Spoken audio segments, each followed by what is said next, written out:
dari Sumpah Pemuda dalam kehidupan sehari-hari. Selain untuk mempertahankan persatuan Indonesia, juga membuat kita banyak belajar dan mengubah diri menjadi pribadi yang lebih baik.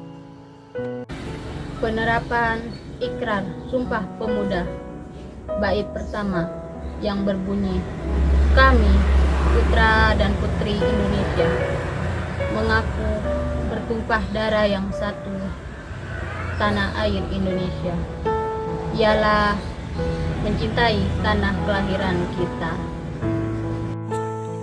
Masa di mana banyak aspek yang sedang dilanda keterpurukan ini, sebagai pemuda yang cinta akan tanah air kita harus bisa menularkan energi positif untuk membuat suasana. Saat ini negara kita membutuhkan dukungan moral untuk melalui masa sulit karena pandemi yang tak kunjung usai ini. Tugas kita sebagai pemuda di masa modern ini yaitu mempertahankan persatuan bangsa Indonesia, menghindari hal-hal yang dapat memecahkan bela bangsa.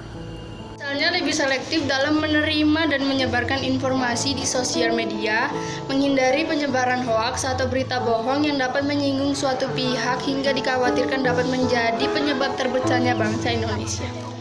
Di era modern saat ini, banyak sekali muda-mudi yang cenderung malu menggunakan bahasa daerahnya masing-masing.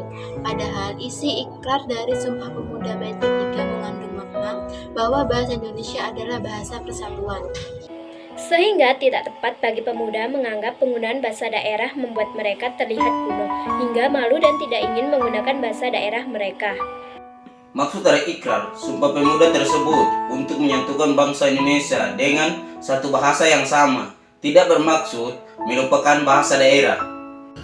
Karena seperti yang kita tahu, bangsa Indonesia memiliki ribuan bahasa daerah yang beragam dan tidak dapat kita lupakan begitu saja. Dikarenakan keseharian pemuda berusaha selalu menggunakan bahasa Indonesia tanpa diimbangi pengetahuan yang cukup, membuat beberapa di antara mereka tidak mempedulikan tentang kaidah kebahasaan yang baik dan benar. Mereka cenderung melakukan banyak kesalahan dalam penggunaan bahasa Indonesia. Hal seperti inilah yang harus lebih kita perhatikan agar kedepannya kita bisa berbahasa Indonesia dengan baik dan benar dan sesuai dengan kaidah kebahasaan.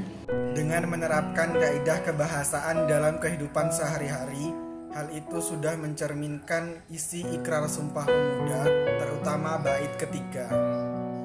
Meskipun tahun ini kita tidak dapat merayakan Hari Sumpah Pemuda seramai tahun-tahun sebelumnya, berusahalah menerapkan isi dari ikrar tersebut dalam kehidupan sehari-hari, Agar rasa nasionalisme dan semangat juang untuk mempertahankan persatuan Indonesia tidak luntur termakan zaman.